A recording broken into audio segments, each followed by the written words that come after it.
મોરબીના હળવદમાં ખાનગી બસનો અકસ્માત થયો કે જેમાં 50 થી વધુ મુસાફરો સવાર બસ પલટી ગઈ હતી।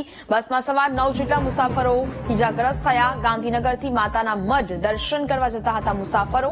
ડ્રાઈવરે સ્ટીયરિંગ પરથી કાબુ ગુમાવતા બસ અકસ્માતગ્રસ્ત થઈ અને ઇજાગ્રસ્તોને મોરબી સિવિલ હોસ્પિટલ ખસેડાયા છે।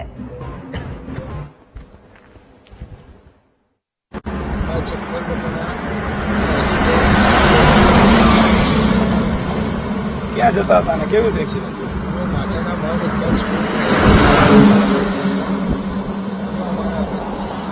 કેટલા લોકો ઇજાગ્રસ્ત થયા છે? આમાંથી લગભગ 6-7 જણા હતા અને બીજા બધા તમે અત્યારે છોકરા બધા બહાર કાઢીને બચાવ કરી દો। અમે ગાંધીનગરથી કચ્છ ટૂર પ્રવાસમાં જતા હતા ત્યાં દેવળિયા ગામ નજીક લક્ઝરી બસનો અકસ્માત થયો। અમે 56 લોકો ગાડીમાં સવાર હતા, એમાં નાના બાળકો સહિત હતા। પછી 5-10 લોકોને મોરબી સિવિલ હોસ્પિટલમાં એડમિટ કરવામાં આવ્યા।